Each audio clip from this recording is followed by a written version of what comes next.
प्रशांत सिंह नाम है मेरा और ये है इतिहास के प्रश्न और उत्तरों का वीडियो नंबर 24। इस वीडियो के अंतर्गत मैंने कई प्रश्नों को शामिल किया है जो अति आवश्यक हैं, जैसे एससी वर्ग की जातियां राम शब्द का प्रयोग क्यों करती हैं, क्या संबंध है इन जातियों का श्री राम से, चंद्रगुप्त मौर्य नंदवंशीय दासी के पुत्र थे, तक्षशिला, नालंदा, विक्रमशिला, उदंतपुरी आदि विश्वविद्यालयों का संबंध हिंदू धर्म से है, नागवंश, इक्ष्वाकु और महावंश में क्या अंतर है, क्या इक्ष्वाकु वंश के राजा विदेशी थे, शाक्यों के वंशज कौन हैं। इन प्रश्नों के अलावा और भी प्रश्न हैं जिन्हें वीडियो के अंदर शामिल किया गया है। तो आइए वीडियो की शुरुआत करते हैं।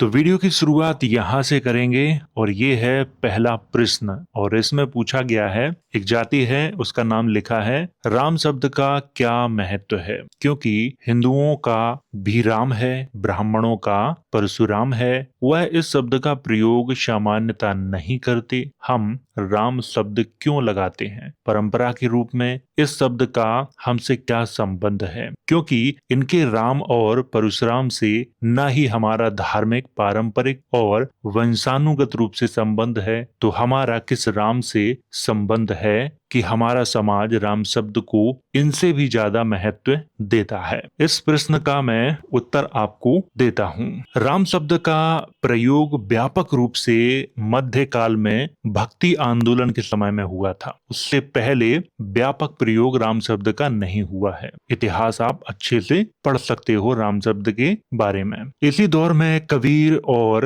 रविदास जैसे महान संतों ने भी राम शब्द का खूब प्रयोग किया, लेकिन दोनों संतों ने राम शब्द का प्रयोग निर्गुण ईश्वर के लिए किया है। निर्गुण ईश्वर का अर्थ होता है जिसका कोई रूप, रंग, आकार या स्वरूप ना हो, वो ईश्वर। आजकल जिस राम की बात की जाती है वो राम सगुण है, अर्थात उसका रूप है, उसका आकार है, उसका रंग है, पत्नी है, बच्चे हैं, अर्थात यहाँ पर दशरथ के पुत्र श्री राम की बात हो रही है। कबीर और संत रविदास ने जिस राम की बात की है वो राम निराकार है, उसका कोई आकार नहीं है, वो सर्वश्रेष्ठ परमात्मा की बात वहां पर कर रहे हैं। ये आपको ध्यान में रखना है। संत कबीर और संत रविदास ने दशरथ के पुत्र श्री राम की बात नहीं की है, और मध्यकाल में जितने भी संत हुए हैं उनमें से अधिकतर संतों ने उस परम तत्व को राम के नाम से संबोधित किया है जो निराकार है, जिसका कोई स्वरूप नहीं है, जिसका कोई आकार नहीं है,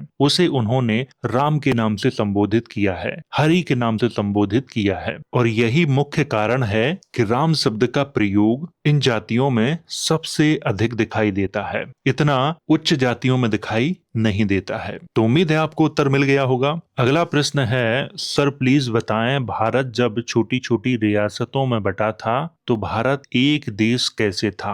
भारत देश रियासतों के आधार पर नहीं चलता था, परंपरा के आधार पर चलता था, और भारत में जो परंपरा थी वो आज के भारत तक सीमित नहीं थी। मैं ज्यादा पुराना इतिहास नहीं बताऊंगा, 5वीं, 6वीं, 7वीं सदी से ही देख लो। गांधार से लेकर आज का जो भारत है, म्यांमार है, श्रीलंका है, बांग्लादेश है, ये सब एक ही सभ्यता और संस्कृति का पालन कर रहे थे, गांधार से लेकर ये पूरे क्षेत्र में। और इस क्षेत्र में अनेक राजा थे और अनेक रियासतें थी। तो देश का महत्व उस समय परंपरा के अनुसार तय किया जाता था, रियासतों के अनुसार तय नहीं किया जाता था। मुगलों की रियासत बहुत बड़ी थी, तब भी देश का आकार परंपरा से ही तय किया जाता था। अंग्रेजों के समय तक यही प्रक्रिया जारी रही, ये आपको ध्यान में रखना है। तो उम्मीद है आपको उत्तर मिल गया होगा। अगला प्रश्न है, सर कभी ऐसे हो सकता है कि कोई आक्रमणकारी अपनी परंपरा छोड़कर दूसरों की परंपरा अपना ले। यह गलत बात बताई जाती है कि हिंदू आक्रमणकारियों ने यहाँ आकर बुद्ध धर्म स्वीकार किया। असल में यहाँ आकर उन्होंने पहले बुद्ध धर्म भ्रष्ट किया और फिर समाप्त किया। आपकी इस बात में पूरी तरह से सच्चाई नहीं है। जितने भी आक्रमणकारी हमारे यहाँ आए आज भी वो मौजूद हैं, कई जातियों में बटे हैं। प्रारंभ में ये सब बौद्ध धर्म के अंतर्गत ही थे, बाद में जब बौद्धों से इनका मतभेद हुआ तो इन्होंने अपने अलग संप्रदाय बनाए। आप इतिहास को ध्यान से देखो, पुरातात्विक साक्ष्यों को ध्यान से देखो, उसमें ये चीज आज भी दिखाई देती है। ग्रंथों पे ध्यान मत दो, ग्रंथ तो कोई भी कभी भी लिख देता है और जो मन में आता है वो लिख देता है। आप उसी को पढ़ते हो फिर भ्रमित हो जाते हो। ग्रंथों की बातें छोड़ दो, पुरातात्विक साक्ष्यों पर ध्यान दो, वहां से इतिहास समझ में आएगा। बहुत से ग्रीक राजा हुए, शक हुए, कुषाण हुए, हूण हुए, इन्होंने प्रारंभ में बौद्ध धर्म को ही महत्व दिया है।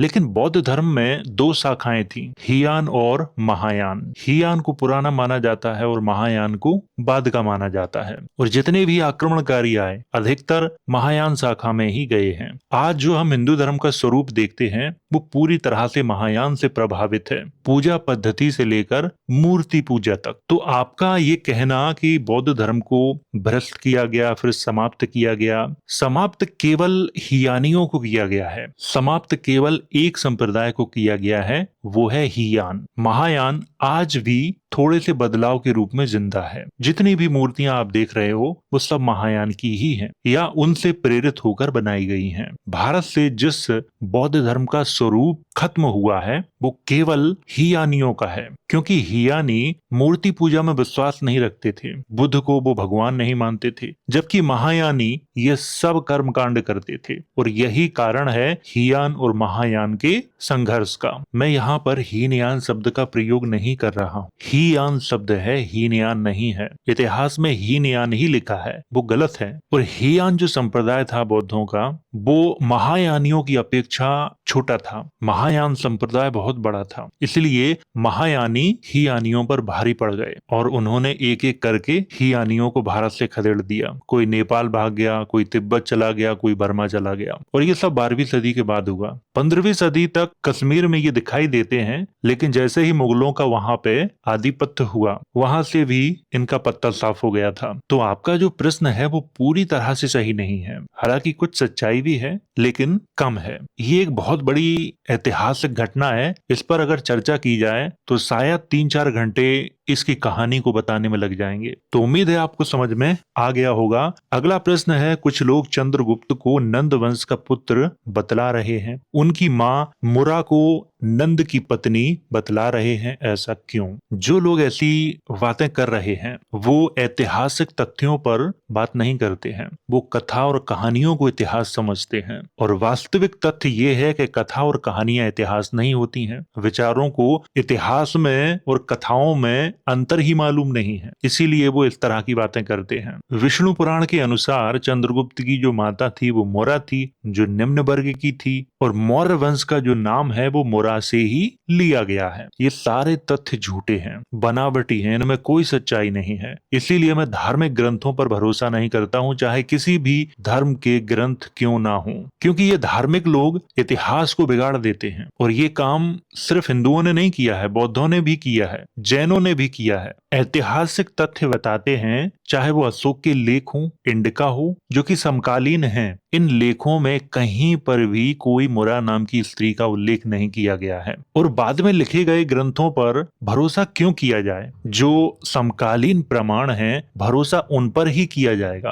और अशोक के अभिलेखों से अच्छा कोई भी प्रमाण नहीं है। ये कहानी जो बताई जाती है वो केवल पुराणों की दृष्टि से या धार्मिक दृष्टि से तो ठीक है, लेकिन ऐतिहासिक दृष्टि से सही नहीं है और ना ही इसे इतिहास माना जाएगा। तो इसीलिए ये सारी व्यर्थ की बातें हैं, इनमें ऐतिहासिक सच्चाई नहीं है। अगला प्रश्न है, आजकल सनातनी लोग नालंदा और बाकी महाविहारों को अपना बताते हैं, जबकि अगर अंग्रेज इन स्थलों को ना खोजते तो इनके बारे में किसी हिंदू को पता नहीं चलता। आपकी बात में बहुत हद तक सच्चाई है। तक्षशिला हो, नालंदा हो, विक्रमशिला हो, उदंतपुरी हो या सोमपुरा हो, इन विश्वविद्यालयों को कुछ लोग अपना बताते हैं, लेकिन वो उनके हैं नहीं। ये सच है। ना तो उनका कोई तक्षशिला से लेना देना है, ना नालंदा से लेना देना है। ये सब व्यर्थ की बातें हैं। ये बातें इसलिए कही जाती हैं ताकि उनसे अपना संबंध बता के अपने आप को प्राचीन साबित किया जा सके। ये धार्मिक लोग करते हैं,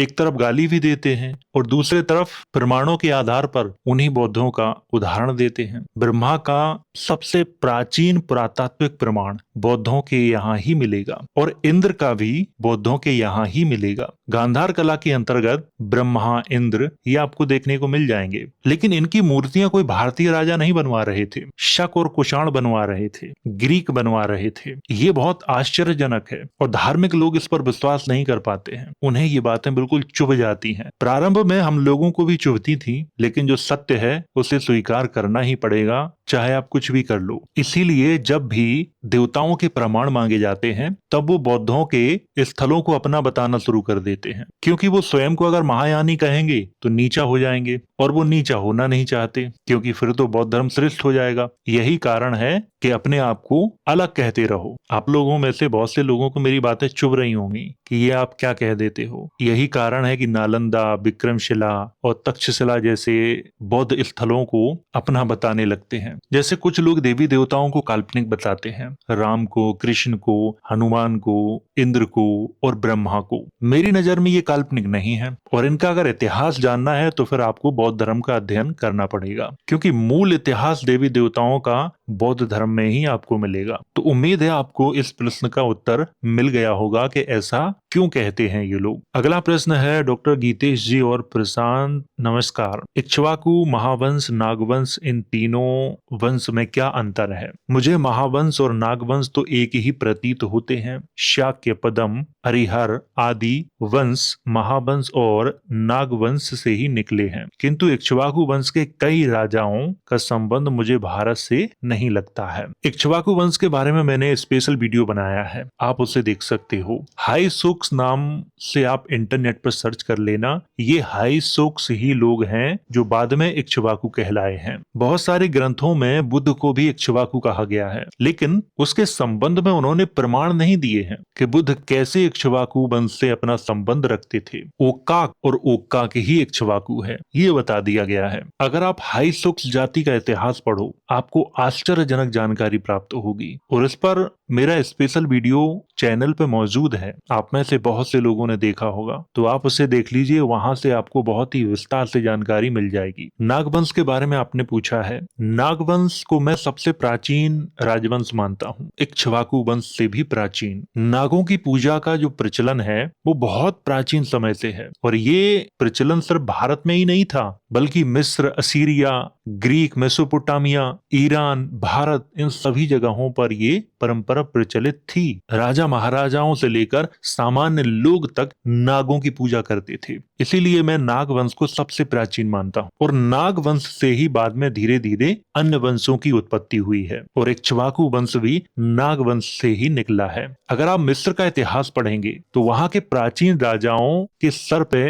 नाग बना हुआ आज भी आपको दिखाई देगा। आज भी उनकी मूर्तियां अवेलेबल हैं, आप देख सकते हो। और हमारे पुराणों में नागों को सर्प माना गया है। उन्हें ये पता ही नहीं है कि नाग कोई सर्प नहीं थे, ये राजा महाराजा थे, हमारी तरह मनुष्य थे। शेषनाग को भी सर्प के रूप में दिखाया जाता है, जबकि शेषनाग एक राजा था विदिशा का। 110 ईसा पूर्व के आसपास उसका शासन था। उसके सिक्के भी मिलते हैं। तो पुराणों में जो बातें लिखी हैं उसे भी समझना एक सामान्य व्यक्ति के बस की बात नहीं है। और आजकल जो अपने आप को पुराणों का ज्ञाता बताते हैं वो भी उन कहानियों को नहीं समझ पाते हैं। और इस विषय पर मैंने बहुत पहले ही चर्चा की थी जब मैंने उत्तरवर्ती नागवंशियों के बारे में पढ़ाया था, जिनका साम्राज्य विदिशा में था। वो भारत के प्राचीन नागवंशी नहीं थे और जो विदिशा के नागवंशी हैं उनका संबंध बाद के नागवंशियों से ही जोड़ा जाता है। और महावंश के बारे में आपने पूछा है। महावंश का अगर आप अध्ययन करोगे तो इसमें बहुत सी बातें अतिशयोक्ति हैं।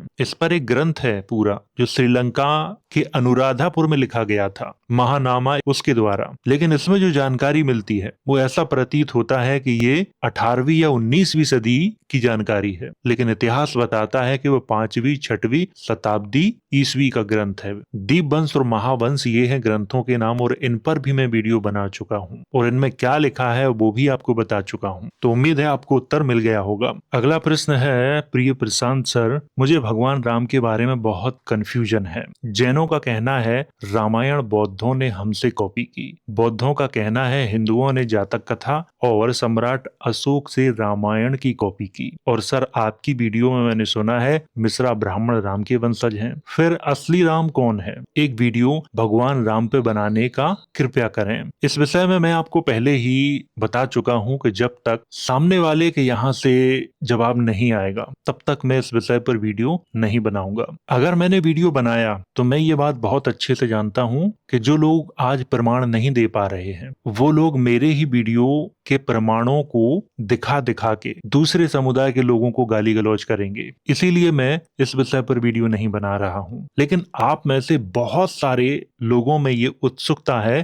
कि सर आप वीडियो बनाइए, और जैसे ही मैंने वीडियो बनाया और वैसे ही उनका पक्ष मजबूत हो जाएगा। और मैं नहीं चाहता कि उनका पक्ष इस विषय में मजबूत हो। उनके अंदर जो कंफ्यूजन है वो जीवित रहना चाहिए। और मैं कई बार इस प्रश्न को पूछ चुका हूं कि जो लोग ये कहते हैं कि मैं श्री राम का वंशज हूं, उन लोगों से मैं पूछना चाहता हूं कि श्री राम का आप असली नाम ही बता दीजिए। आपको अगर हिंट चाहिए तो मैं दे सकता हूं, और मैंने अपने कई वीडियो में हिंट दी है, मैं फिर से दे रहा हूं। इतिहास में उस राजा की चर्चा की जाती है, इतिहास में हम उसे पढ़ते हैं, इतनी आपको हिंट दे सकता हूं। उसी राजा को राम कहा गया है। मैं तो बस उत्तर की प्रतीक्षा कर रहा हूं उन लोगों से जो कहते हैं हम श्री राम के वंशज हैं और उन्हें अपने पूर्वज का वास्तविक नाम भी पता नहीं है। इसीलिए मैं आप लोगों से बार बार ये बात कहता हूं कि आप लोगों को इतिहास पढ़ने की आवश्यकता है। आप लोग इतिहास नहीं पढ़ते, आप लोग कथा कहानियां पढ़ते हो। तो जिस दिन आप इतिहास पढ़ोगे आपकी आंखें खुल जाएंगी, आपका जाति और धर्म दोनों से भरोसा उठ जाएगा। और यही कारण है कि ना तो मैं श्री राम को काल्पनिक मानता हूँ, ना ही मैं श्री कृष्ण को काल्पनिक मानता हूँ, और ना ही मैं ब्रह्मा विष्णु महेश इनको काल्पनिक मानता हूँ। क्योंकि मैं जानता हूँ कि इनका वास्तविक इतिहास क्या है और कहाँ है और ये है कौन। इनमें से मैं किसी को काल्पनिक नहीं मानता, ये सारे वास्तविक हैं। लेकिन जो इन्हें भगवान मानते हैं उनके पास इनके प्रमाण नहीं है। अब उनके पास प्रमाण क्यों नहीं है? क्योंकि ये देवी देवता उनके भी नहीं है, इसीलिए उनके पास प्रमाण नहीं है। तो उम्मीद है आपको उत्तर मिल गया होगा। अगला प्रश्न है, सर शकों के वंशज जाट हैं, लेकिन शाक्यों के वंशज आज कौन हैं? शकों के वंशज सिर्फ जाट जाति के लोग नहीं हैं, राजपूतों में भी शक हैं। आपको इसकी जानकारी नहीं होगी लेकिन मुझे है इसकी जानकारी। और शाक्यों के वंशज कौन हैं? शाक्यों के वंशजों के बारे में बहुत मतभेद हैं। आजकल शाक्य श्रेणी कुशवाहा जाति में कुछ लोग हैं, कुछ लोग निम्न जातियों में हैं और कुछ लोग उच्च जातियों में भी हैं, खास तौर से बिहार और पूर्वी उत्तर प्रदेश में। कहने का मतलब है पूर्वी उत्तर प्रदेश और बिहार में कुछ उच्च जातियों में शाक्यों के वंशज मौजूद हैं। तो इस पर सामाजिक मतभेद बहुत है। तो ये निश्चित तौर पर कहा नहीं जा सकता है कि शाक्य केवल एक ही जाति में है। अगर आपको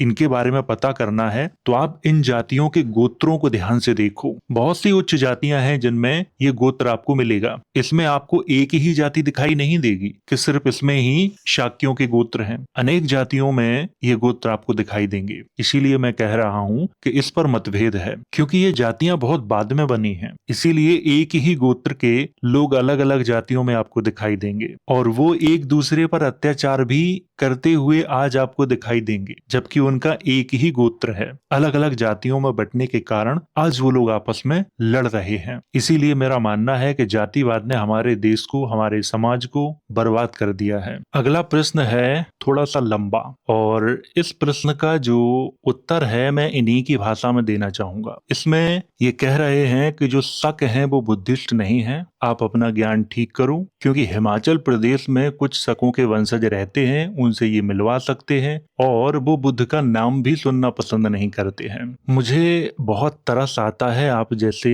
लोगों पर, जिन्हें इतिहास तो छोड़ो, अपने पूर्वजों के बारे में भी पता नहीं है। राजपूतों का इतिहास हमारी टीम के लोगों से ज्यादा कोई नहीं जानता, तो राजपूतों के इतिहास पर आप अपना ज्ञान अपने पास रखें। और हिमाचल में जिन लोगों की आप बात कर रहे हो, मैं उन्हें बहुत अच्छे से जानता हूँ। उन लोगों में से आप भी एक हैं। आपको लगता है कि शक बुद्धिस्ट नहीं थे, मेरे पास प्रमाण है, आपके पास प्रमाण भी नहीं है। ये सामने आप जो देख रहे हो, इसे बिमारन कास्केट कहते हैं। ये शक राजा ने ही बनवाया था। क्या ये झूठा है? और ये उसी समय का है। एक और दिखाता हूँ आपको, इसे देखो। इसे बाजोर ताबूत के नाम से जाना जाता है। ये भी शकों का ही है, और इस पर जो लेख लिखा है उसे आप पढ़ लेना अच्छे से। इस पर मैंने वीडियो बनाया है और उसे आपने देखा भी होगा। इसमें स्पष्ट रूप से लिखा हुआ है। तो आपको ये पुरातात्विक प्रमाण झूठे लगते हैं, जबकि इनमें स्पष्ट रूप से बुद्ध का नाम भी लिखा है। शाक्य मुनीसा, भगवतो स्पष्ट नाम लिखा है, उनकी आकृति बनी है, उनके अवशेष हैं। आपके अनुसार ये झूठे हैं, आप सच हो। अपना होने के नाते मैं आपको एक सलाह देता हूँ,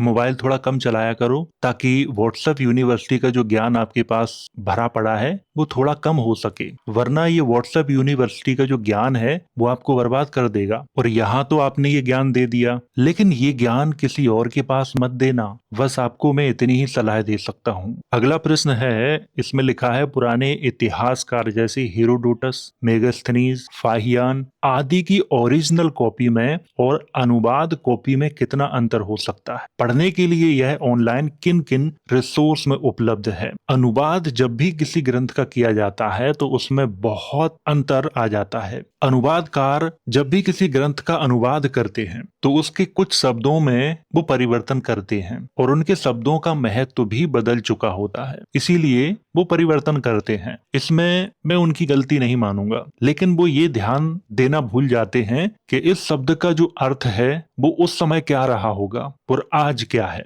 वो ये भूल जाते हैं। इसीलिए बहुत से जो ग्रंथ हैं उनका बाद में जो अनुवाद हुआ है और अनुवाद में जो गलतियां पाई गई हैं वो बहुत ही दुर्भाग्यपूर्ण हैं, क्योंकि उन गलतियों से ही समाज में भ्रम पैदा हुआ है और इसी कारण समाज में संघर्ष बढ़ गया है। तो हमें इन बातों का विशेष रूप से ध्यान रखना चाहिए। ऑनलाइन पढ़ने के लिए आपको वही अनुवाद मिलेंगे और अनुवादों में थोड़ी बहुत गलतियां होती हैं। अगर आपको उन गलतियों को ठीक करना है तो फिर आपको अलग अलग इतिहासकारों के अनुवादों को पढ़ना पड़ेगा। वहां से आपको समझ में आ जाएगा कि कौन कौन से वो शब्द हैं जिन पर गलतियां हुई हैं। आप उन शब्दों को चुनो और उनके वास्तविक अर्थ खोजने का प्रयास करो। यहाँ से आपको पूरा ग्रंथ समझ में आ जाएगा और उसमें जो विवरण लिखा हुआ है वो भी समझ में आ जाएगा। तो उम्मीद है आपको उत्तर मिल गया होगा। अगला प्रश्न है, प्रशांत सर प्रणाम सर, महाभारत में गांधारी के श्राप से यदुवंशियों का अंत हो गया था, तो आज का यदुवंशी कौन है? अंत हुआ था या नहीं? इसका जवाब भी मैं कई वीडियो में आपको दे चुका हूँ। और यदुवंशियों के अंत की जो जानकारी है वो मूसल पर्व में मिलती है। आज बहुत सी जातियां हैं जो यदुवंश से अपना संबंध जोड़ती हैं, जैसे यादव, जाट, राजपूत, ग्वाला समाज और भी जातियां हैं जो अपना संबंध बताती हैं। जबकि महाभारत के अनुसार वंश का अंत हो गया था। तो आज जो लोग अपने आप को यदुवंशी कहते हैं या फिर यदुवंश से अपना संबंध बताते हैं, उनके पास प्रत्यक्ष रूप से कोई प्रमाण नहीं है। ये एक लोक मान्यता है और लोक मान्यता में प्रत्येक जाति ने स्वयं को किसी न किसी महापुरुष से अपने आप को जोड़ा है, क्योंकि उनकी आस्था है उस महापुरुष में। और महापुरुषों से जोड़ने की जो प्रक्रिया है वो अंग्रेजों के समय में हुई है। हम लोग विचार कर रहे हैं इस विषय पर एक वीडियो लाया जाए और उसमें ये बताया जाए कि कौन सी जाति ने किस समय अपने आप को किस महापुरुष से जोड़ा है, और बहुत जल्द आप लोगों को ये वीडियो देखने को मिलेगा। तो आपने जो प्रश्न पूछा है इसका उत्तर यही है। अगला प्रश्न है, सर लोधी जाति का इतिहास जानने के लिए मुझे कौन कौन सी किताब पढ़नी चाहिए? लोधी जाति का इतिहास जानने के लिए आपको ये दो पुस्तकों का अध्ययन करना चाहिए। इन दोनों पुस्तकों में बहुत ही अच्छी जानकारी है लोधी जाति के इतिहास पर। हम लोगों ने जाति के इतिहास पर अभी कुछ समय के लिए वीडियो बनाना बंद कर दिया है, क्योंकि जाति का इतिहास बताने से लोगों की भावनाएं आहत हो जाती हैं, वो सच को बर्दाश्त ही नहीं कर पाते हैं। इसीलिए हमारी टीम के लोगों को लगा कि अभी जाति का जो इतिहास है उसे कुछ समय के लिए विराम दिया जाए। जाए। अगला प्रश्न है, सर श्री राम की माता कौशल्या का मायका क्या छत्तीसगढ़ में है? लोग कहते हैं कि त्रेता युग प्राचीन काल में छत्तीसगढ़ का नाम कौशल देश था, कृपया बताएं। मैंने वाल्मीकि रामायण का अध्ययन किया है, उसमें कौशल्या को सिर्फ कौशल की राजकुमारी कहा गया है, लेकिन कौशल की भौगोलिक सीमाओं की जानकारी वहां नहीं है। लोक परंपराओं में ये मान्यता है कि छत्तीसगढ़ में मायका था, लेकिन ये बात केवल लोक परंपराओं की है, इतिहास की नहीं है। तो लोक परंपरा की दृष्टि से तो ये ठीक हो सकता है कि वहां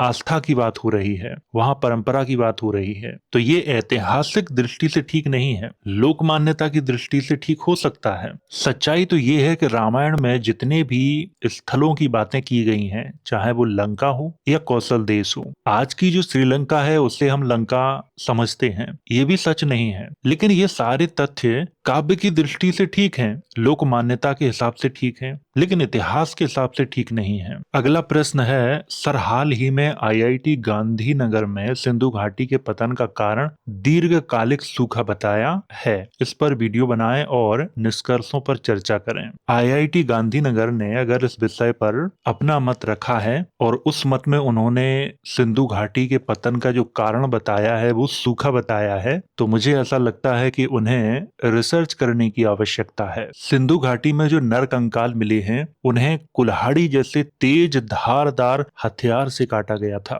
जिसमें छोटे छोटे बच्चों के नरकंकाल भी शामिल हैं, महिलाओं के नरकंकाल शामिल हैं। क्या कोई सूखा तलवार या कुल्हाड़ी लेके आएगी और वो काट के चली जाएगी? तो मुझे ऐसा लगता है कि आईआईटी गांधीनगर को इन तथ्यों पर भी ध्यान देना चाहिए, और मुझे लगता है कि इन तथ्यों को उन्होंने नजरअंदाज किया होगा। सिंधु घाटी सभ्यता के पतन के संबंध में आप सबने भी पढ़ा होगा, मैंने भी पढ़ा है, मेरी टीम के लोगों ने भी पढ़ा है। वहां पर जो नरकंकाल मिले हैं और उन्हें तेज धारदार हथियारों से काटा गया था, इसके संबंध में क्या कहोगे? क्या ये सूखा से हुआ था या फिर लोगों ने अपने ही गले काट लिए थे अपने हाथ से, ये कहोगे? तो आईआईटी गांधीनगर ने अगर ऐसा तर्क दिया है कि सूखा से सिंधु घाटी सभ्यता का पतन हुआ था, तो ये पूरी तरह से ठीक नहीं है। यहाँ पे कई प्रश्न खड़े हो जाएंगे। अगला प्रश्न है, महोदय मैं आपसे बार बार निवेदन कर रहा हूँ कि पाणिनि आचार्य कब हुए थे, लेकिन आपने अभी तक जवाब नहीं दिया है। आखिर इसका क्या कारण है, अवश्य बताएं। इसका कारण है कि पाणिनि पर मैं पहले ही वीडियो बना चुका हूं, आप उस वीडियो को देख लीजिए। पाणिनि के बारे में उसमें बहुत अच्छे से मैंने समझाया है और वीडियो चैनल पर अवेलेबल है, शायद आपने देखा नहीं है इसीलिए आप ऐसा बोल रहे हैं। मैं आप लोगों को बताना चाहूंगा कि बहुत से प्रश्न पूछे जाते हैं, तो हर प्रश्न का जवाब देना संभव नहीं है। तो अगर आपका एक बार में प्रश्न शामिल नहीं हुआ है तो आप उसे दोबारा पूछिए, और प्रश्न पूछने का जो समय है, जैसे ही प्रत्येक शनिवार और प्रत्येक मंगलवार को वीडियो अपलोड होता है शाम को 9:45 पर, तो 9:45 से लेकर 10:30 तक या 10:45 तक आप अपना प्रश्न पूछ सकते हैं। उस दौरान हमारी टीम के लोग देखते हैं कि आप लोग कमेंट के माध्यम से क्या पूछ रहे हैं, और उसी समय प्रश्न को तय किया जाता है कि इस प्रश्न का उत्तर देना है या नहीं देना है। तो अगर आपका प्रश्न शामिल नहीं हुआ है तो आप इस दौरान प्रश्न पूछ सकते हैं। एक दो वीडियो ऐसे जरूर हैं जिन वीडियोस के कमेंट को हमारी टीम के लोगों ने नहीं देखा है। समय कम होने के कारण कभी कभी ऐसा हो जाता है, हम लोग कमेंट नहीं देख पाते हैं। आप लोग इस बात का ख्याल रखें। तो ये थे आप लोगों के द्वारा पूछे गए प्रश्न, और अगर आपके दिमाग में कोई और प्रश्न आ रहा है तो कमेंट के माध्यम से आप मुझसे पूछ सकते हो। वीडियो के माध्यम से मैं उसका उत्तर देने का प्रयास अवश्य करूंगा। तो वीडियो अगर अच्छा लगा हो तो इसे लाइक करें, शेयर करें। वीडियो देखने के लिए धन्यवाद।